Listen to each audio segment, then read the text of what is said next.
E keni vënë re se si në 1912 Shqipëria hap syt dhe gjendet totalisht e infektuar, si një trup i kancerizuar nga 500 vjet otomanizëm. Është e keqja më e madhe, më diabolike që i ka ndodhur këtij territori, kësaj toke, e populluar me ata shtuquajtur Homo albanicus ose shqiptar. Siç vetë quajmë ne. Tani pse është e lidhur kjo me Teheranin? Është e lidhur sepse i njëjti lloj soi poshtërsirash si këta ajatollah talebanët, vishen me petkun fetar, duke përdorur fabulën imagjinare të Zotit. Që s'është ajo që thot Zoti praktikisht, ë? S'ka lidhje fare. Nuk ka lidhje fare. Muhameti, po t'ishte sot këtu gjallë, që ta dëgjojnë gjithë, nuk e di ku e kam kamerën, aty e ke kamerën. Që ta dini o shqiptar, o musliman, që ta dini, Muhameti, po t'ishte sot gjallë këtu, do ishte duke pirë kafe me Jezu Krishtin. Nuk ka asnjë... Nuk kam asnjë dyshim... Jezu Krishti po. Se është një nga figurat më tolerante të historisë, po e marim si figurë historike, s'po e marim si Zot për ne të krishterët. Por as nuk ka diskutim. Këta e kanë përdhunuar fen.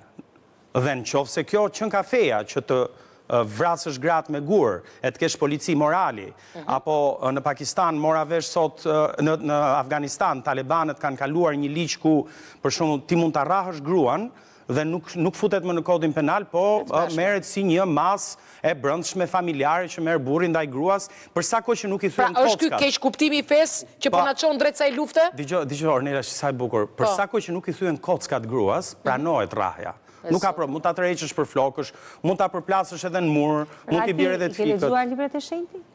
Po, i kam lexuar. Jam shumë i lexuar. Po, të dy i kam. I kam edhe në zyrë, të dy.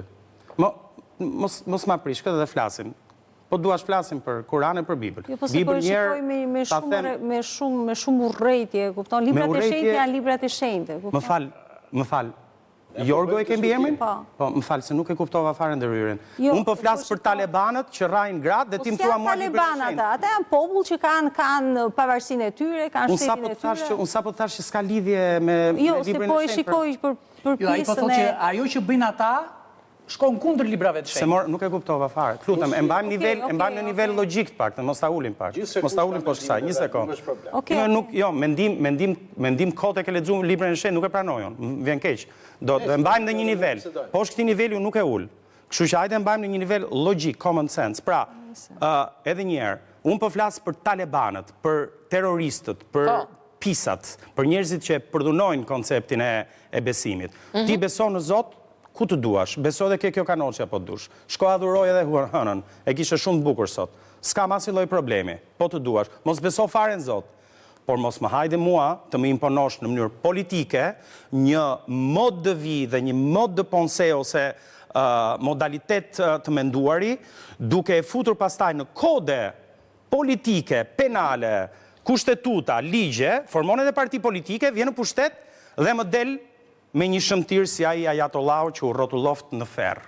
Shumë mirë ja bën që e vran, dhe a ishte një nga njerëzit më të ndyrë që ka parë rruzulli i tokës, sepse ka përdhunuar, ka vrar, ka dhunuar me qindra mira qytetar të pafajshëm të një populli të ndritshëm, të nderuar pers.